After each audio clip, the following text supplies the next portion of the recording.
स्वागत है आपका देश खबर में और मैं हूं आपके साथ सजल सिंह। वीडियो थोड़ी सी लंबी होगी क्योंकि पूरे फैक्ट्स और पूरी सच्चाई बताने में थोड़ा वक्त लगता है। आज हम बात करेंगे एक टॉपिक के बारे में। टॉपिक कह लें या एक शब्द कह लें, उस शब्द को कहते हैं सेक्युलरिज्म। सेक्युलरिज्म का यूं तो मतलब होता है सारे लोगों में समानता, चाहे वो हिंदू, मुस्लिम, क्रिश्चियन या कुछ भी हो। मगर इंडिया के सेक्युलरिज्म, भारत के सेक्युलरिज्म में बहुत ज़्यादा फर्क है। भारत में सेक्युलरिज्म कुछ ऐसा है कि सालों से तथाकथित माइनॉरिटीज को पूरे के पूरे फायदे दिए जाते हैं और उनका बिल्कुल अंधा सपोर्ट किया जाता है।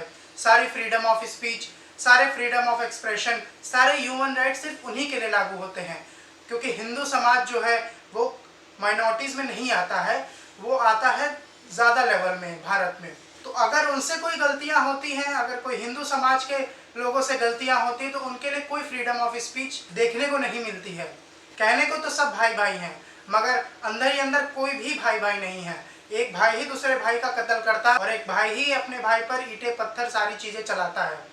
यकीन ना हो तो पूरी वीडियो आखिरी तक देखें। भारत में कोई भी घटना घटित होती है, अगर वो कम्युनल है, अगर वो हिंदू मुस्लिम के दंगे हैं या ऐसी कोई दंगा, ऐसा कोई मॉब लिंचिंग जिसमें हिंदू या मुस्लिम शामिल हों, तो उसको ऐसा मोड़ दिया जाता है कि मुस्लिम को दबाया जा रहा है और हिंदू लोग मुस्लिम को दबा रहे हैं। हमेशा से ऐसा मोड़ दिया जाता आ रहा है। लेकिन अगर वहीं पे किसी मुस्लिम ने दंगा किया है तो उसे कभी इतना प्रचारित नहीं किया जाता है या आज तक सजा ही नहीं हुई है। भारत में कुछ ऐसे बुद्धिजीवी हैं जिन्होंने सेक्युलरिज्म का ठेका अपने सर पर ले रखा है। पैदा होते ही उन्हें एक ठेका दे दिया गया था सेक्युलर होने का और सबको सेक्युलर का पाठ पढ़ाने का, भले ही वो खुद एक हिंदू हों और खुद दबाए जा रहे हों। लेकिन उनके लिए भाई भाई का महत्व तो बहुत ज़रूरी है। गंगा जमुनी तहजीब उनके लिए बहुत ज़रूरी है। भले ही हमारी तरफ से गंगा शुद्ध हो और उनकी तरफ से जमुना प्रदूषित हो चुकी हो, लेकिन गंगा जमुनी तहजीब बहुत ही ज़्यादा ज़रूरी है उनके लिए। तो जहाँ पे रहते हैं वहीं ये शुरुआत करते हैं। हिंदुस्तान, हिंदुस्तान कहें या भारत, दोनों नाम में सनातन धर्म की झलक मिलती है। लेकिन कुछ लोग हिंदुस्तान में ही रह के हिंदुस्तान के विरोधी नारे लगाते हैं, देश विरोधी नारे लगाते हैं। उनके लिए एंटी गवर्नमेंट होने का मतलब है गवर्नमेंट अगर हिंदू है तो हिंदू गवर्नमेंट के खिलाफ बोलना ही है उन्हें, और हिंदू गवर्नमेंट के खिलाफ बोला तो हिंदुत्व के खिलाफ बोलना ही है उन्हें। और इन सब को देखते देखते देखते वो पहुंच जाते हैं एंटी नेशनल नारे की तरफ। चाहे आप जेएनयू में देख लीजिए या शाहीन बाग में, वो तो आप हमेशा से देखते आए हैं। खैर, किसी सेक्युलर को क्या ही समझाना, भैंस के आगे बीन बजाने से ज़्यादा कुछ है नहीं इस बारे में। चलिए बात करते हैं कुछ घटनाओं के बारे में जो रिसेंटली घटी हैं। मैं रिसेंट की ही घटनाएं बताऊंगा। अगर शुरुआत से ही अगर मैं बताने लगा तो वीडियो काफ़ी लंबी हो जाएगी। तो रिसेंट की घटनाओं से बात करते हैं। लॉकडाउन जैसे ही हुआ तो तबलीगी जमात नाम की घटना घटित हुई। उस घटना के बारे में आप सभी को पता होगा और उसको ये भी पता होगा आपको कि उसमें कौन दोषी था और किसकी वजह से क्या फैला है। इसको बताने की मुझे कोई ज़रूरत नहीं है। उस इंसिडेंट से कितने लोगों की जानें गई और कितने लोगों में कोरोना का संक्रमण फैला और कितने केसेस बढ़े, इन सब का डेटा ऑनलाइन अवेलेबल है। मगर आज तक क्या उसके हेड को सज़ा हुई? नहीं। आज तक उसके खिलाफ कोई एक्शन हुआ दोबारा? नहीं। सिर्फ पहले महीने में जो कुछ होना था हो गया।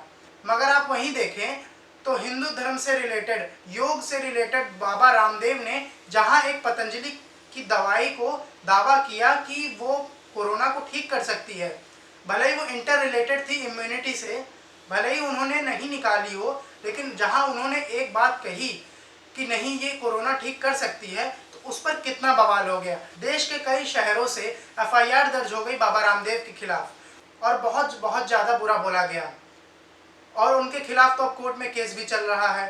तो उससे तो आप साफ ही देख सकते हैं कि किसको कितना ज़्यादा प्रिविलेज दिया गया है भारत में। खैर, मैं यहाँ जमातियों की बुराई करने नहीं बैठा हूँ, मगर उसी वक्त एक खबर ये भी फैली थी कि वैष्णो देवी में जो श्रद्धालु फंसे हैं उनको ये क्यों नहीं बोला जा रहा कि वो लोग जानबूझ के वहाँ गए हैं, वो बोला जा रहा है कि श्रद्धालु वहाँ पे फंसे हैं।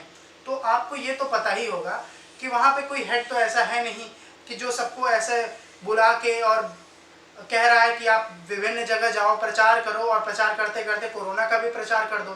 तो ऐसा वहाँ है नहीं। और वहाँ से मुझे एक भी नंबर ऑफ कैजुअलिटीज़ बता दीजिए जिसने भी कोरोना फैलाया हो। अगर आपको पता हो तो कमेंट सेक्शन में हमें ज़रूर बताएं, हम भी इस बारे में थोड़ी जानकारी ले लेंगे। उस समय काफ़ी वीडियोस वायरल हो रहे थे जिसमें तथाकथित माइनॉरिटीज़ ने पुलिस पर पत्थर फेंका, पुलिस पर थूका और डॉक्टर्स पे हमला किया और कुछ ऐसे इंसिडेंट्स भी हुए उस टाइम जिसमें लोग जाकर सरकारी यूनिवर्सिटी में जाकर सरकार के खिलाफ और देश के खिलाफ नारे लगाते हुए मिले और वही आगे जाकर दंगाइयों को प्रेरित भी किए और उनसे बातचीत भी किए। इसके बारे में थोड़ा सा आगे आपको बताते हैं।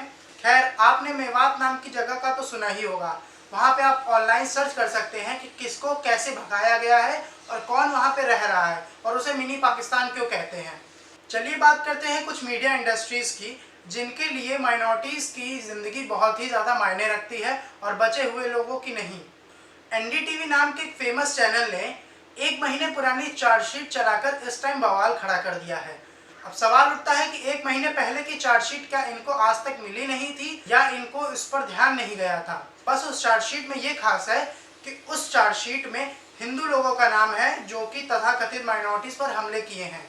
तो ठीक 1 महीने पहले जून 2020 का अगर आप माहौल देखें, अगर आपको याद होगा, तो वह ऐसी 3 घटनाएं दिल्ली शहर में हुई थी जो दिल दहलाने वाली थी और जिसमें हिंदुओं पर प्री प्लानिंग के तहत हमला किया गया था। उन 3 केसों में से एक केस था ताहिर हुसैन का, दूसरा केस बलदानी रतन सिंह की निर्मम हत्या से रिलेटेड था और तीसरा केस अंकित शर्मा की क्रूर हत्या से संबंधित था।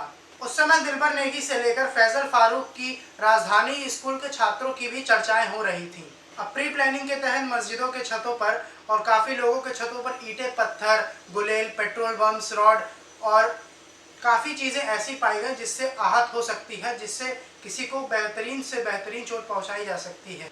और जब दिल्ली पुलिस ने इस बात की जांच की तो पाया कि जेएनयू के तथाकथित स्टूडेंट्स जो हैं उनका इसमें पूरा का पूरा हाथ था।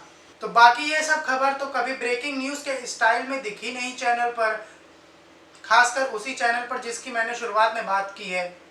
तो आप ही देखिए कि इसी सेक्युलरिज्म को फॉलो करते करते हमने पालघर के मॉब लिंचिंग केस को देखा, जहां पर साधुओं की निर्मम हत्या हुई थी। हमने गोधरा में ट्रेन को जलते हुए देखा जिसमें हिंदू परिवार भरे थे और उनको बेदर्दी से जला दिया गया था। हमने फारूक अब्दुल्ला को मुस्लिम दंगाइयों के द्वारा हिंदू परिवारों और हिंदू दुकानों को चुन चुन कर टारगेट करके उन्हें ख़त्म करने को भी देखा। हमने इसी सेक्युलरिज्म को फॉलो करते करते फक हिंदुत्व नाम के स्लोगन को और भगवान की गंदी से गंदी तस्वीर को बनाते हुए भी देखा, मगर तब भी हम शांत बैठे रहे। क्यों? क्योंकि सारा सेक्युलरिज्म का ठेका तो हिंदुओं के सर पर ही है। अगर आप में हिम्मत है तो आप जाके एक बार उनके भगवान के ऊपर कुछ कह के देखिए, तो आपको पता चल जाएगा कि कौन कितना सेक्युलर है और इंडिया कितनी ज़्यादा सेक्युलर कंट्री है। हमारे जैसे लोगों के भाई बंधुओं को घर में ही जला दिया गया और उनके मन में हमने डर भी देखा है, मगर तब भी हम शांत बैठे रहे। जबकि तस्वीरें साफ जाहिर करती हैं कि कोई भी मस्जिद के ऊपर, कोई भी छत के ऊपर गुलेल का कोई महत्व नहीं होता। किसी के भी छत के ऊपर ईंटें का ढेर कोई बिल्डिंग खड़ी करने के लिए नहीं होता। किसी की भी छत के ऊपर पेट्रोल बम्स और रॉड रखे जाते हैं। क्यों? क्योंकि उनकी दूसरी मंजिल बनने वाली है। ऐसा तो मेरे ख्याल से कोई दिमाग नहीं लगाना चाहिए। खैर, सारी चीज़ें सामने हैं, मगर तब भी आप सेक्युलरिज्म को फॉलो करते हैं। ऐसी बहुत सी घटनाएं हैं जिसमें सिर्फ एक समुदाय को ही टारगेट किया जाता है, जो कि है हिंदू समाज। खैर, मेरा मकसद हेट कंटेंट फैलाना नहीं है, बस आप लोग को जागरूक करना है कि लोग सेक्युलरिज्म का नाम लेके, अपनी अपनी विचारधाराओं का नाम लेके कैसे जनता को, आपको बेवकूफ़ बनाते हैं। आज के लिए इतना ही। आगे की खबरों के लिए, आगे के फैक्ट्स जानने के लिए बने रहे हमारे साथ। वीडियो अच्छी लगी तो लाइक, शेयर और कमेंट करना ना भूलें। साथ ही साथ चैनल को सब्सक्राइब भी करें। धन्यवाद।